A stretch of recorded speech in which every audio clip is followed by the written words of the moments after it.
Hi everyone, this is Drew Carter for another 7-minute 7-point deck tech. Today we've got blue-white-red aggro. I didn't have any luck with blue-white-red control beating Grixis, so I thought I'll take the power back and take the initiative and see what I can do. I've done quite well even in a diverse meta, so this is a very viable deck. Winter Orb is an absolute powerhouse and needs to see more play, especially in aggro. What it does is leverage the difference between your low average converted mana cost and their higher average converted mana cost. The greater the difference, the more advantage you get out of this turn after turn as they keep drawing their expensive cards while you keep deploying your cheap ones. This is like Time Walk after Time Walk, and you can play it from turn 1, and it's a very powerful card. Okay, Smuggler's Copter also is an absolute bomb. Imagine if you had a card which said 2 colorless artifact. Every time you play a creature, do lightning bolt your opponent to the face and loot a card. That looting also increases your card quality and converts into damage eventually. It's absolutely critical. I'll talk more about my looting creatures as well, which plays that role to help deal with late game flood as well. Because you only need 2 to 3 mana in this deck, so having a plan for late game flood in the form of like looting away excess lands is very powerful to convert your cards into damage. Okay, back to basics is like Winter Orb number 2. It's not as good. You have to wait till the mid game to slam it down, and it doesn't get every deck, but when it does get them, it gets them good. Gush and Fire Blast in particular are amazing under these two effects. I'll talk about that in a minute. Enlightened Tutor is a very fringy card in this deck, which is dubbed Fringey Bros on account of the marginally playable quality of its creatures. But nonetheless, it does help you get these cards and this one in a pinch, so it's worth playing with. I'll talk about alternative points configuration later. Chain to the Rocks is another Enlightened Tutor target, which can deal with pesky blockers. Okay, Mox Diamond is great under Winter Orb and back to basics, and you don't need the excess lands past land 2 or 3 certainly, so losing that land doesn't count. You just want to start deploying your threats as quickly as possible. Okay, so these are very critical elements to the deck, and I'll talk about the extra points later. Mainly it's in Strip Mine and Wasteland, as well as something in the sideboard of all places. Okay, so here are your 1-drops. These are just generic sources of damage. Get them down as quickly as possible. Nothing too special except for Grim Lavamancer, who's very strong, especially against Mana Elves, which are your bane.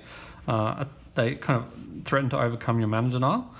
Some evasive threats is good in terms of Delver, and some light disruption here. This is the last one. I'd prefer something else, but it's fine. It can be useful in protecting one of these kind of hate bears down here. Hush Mentor and Leonin Arbiter are great. They do damage and mana denial respectively. These looters are a bit of a revelation I had recently, where they increase your card quality and give you consistency. They're like preordains on legs. Okay, they're quite good, especially Wharf Infiltrator, which can threaten to take away a game, and by giving you 3/2 Eldrazi tokens like this guy. Oh yeah, look at him.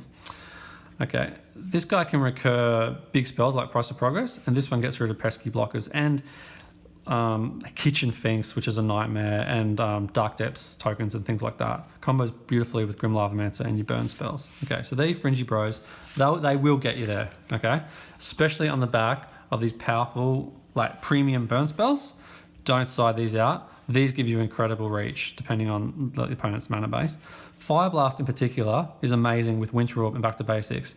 If you've got tapped lands that are effectively dead under those things, this is absolutely mana free damage. 0 mana, do 4 damage. It's great. Boros Charm also doubles as like a counter spell against some board sweepers and removal, and it's very good for that reason. And Price of Progress is just total gas. Your blue spells are also extremely powerful. You've got your Light Permission here. This is Daze and Spell Pierce, as well as free counter magic. And Remand is a tempo powerhouse, which helps you dig into mana if you need it or burn if you need it. Okay, Stifle is on your mana denial plan. Gush is probably one of the best cards in the deck after Winter Orb. If you have Winter Orb or Back to Basics out, this is better than Ancestral Recall because it effectively reads draw 2 lands and 2 random cards. That's 4 cards for 0 mana. That is amazing. Brainstorm is like Ancestral if you've got dead cards. Good in the mid to late game. You don't really want to, it's weak early on, okay? Let's look at the mana base quickly and then we'll get onto the sideboard. This combos beautifully with Winter Orb and gives you color fixing where the bouncing back to your hand is not too much of a disadvantage because again, you're not curving out. You've only got 1 2-drops typically except for back to basics. Powerful mana denial. Rishadan Port especially is very good at 0 points as well, but these are incredible. All right, then you've got your 3 jewels, your 3 shock lands, 8 fetches, because I've skimped on 1, the white one in order to give me a basic island for back to basics. And the basic mountain's good too. These are particularly handy in a Assassin's Trophy meta where they might give you the last mountain, say you need for Fire Blast to finish off your opponent. So there's 20 lands there along with Mox Diamond. Okay, and that's the right number, especially with your looters. Let's move on to the sideboard. What are you weak to? Okay, so the aggro mirror is a bit tricky. You've only got 2 2s and 2 1s. They might have 2 3s, like Curd Apes, coming at you. You need some help there. You had a spare point, so True Name Nemesis is a powerhouse in the sideboard. Okay, I'll talk about an alternative points configuration in a minute, but this is fine. Okay, Reanimator, tricky. Okay, any kind of combo deck that can kind of race you. Also, Rest in Peace also does double duty against Storm. Okay, and Containment Priest can help against sneak attack and tricky things like that. These 5 cards are absolutely core sideboard cards. You cannot change these. Submerge is great against any green creature-based deck and can get rid of land or else, which threatens to overcome your mana denial. Thalia increases your mana denial against the right decks. Bring that in over Smuggler's Copter if you're facing down decks with Dak Fade and Colligan's Command. Blue Elemental Blast is critical against Annihilator 6 and Red Shops. Fumble and Dak Fade are there to steal equipment against mid-range and aggro mirrors, okay? You die to equipment, and especially if it gains life. So stealing it can really just win you the game on the spot. Here, Red Shops is really hard because it's got all that mana acceleration, which overcomes your mana denial. So you need some powerful Haymaker cards to overcome that. Earlier the better. Enlightened Tutor also fetches for a number of these cards, from Rest in Peace to these things down here. Okay, and these are to help versus Storm. Storm's a strong deck. I lost to it at the GP Melbourne. Okay, so there's your sideboard card. Alternative points configuration is to cut back to basics, Enlightened Tutor, and True Name Nemesis for Time Walk.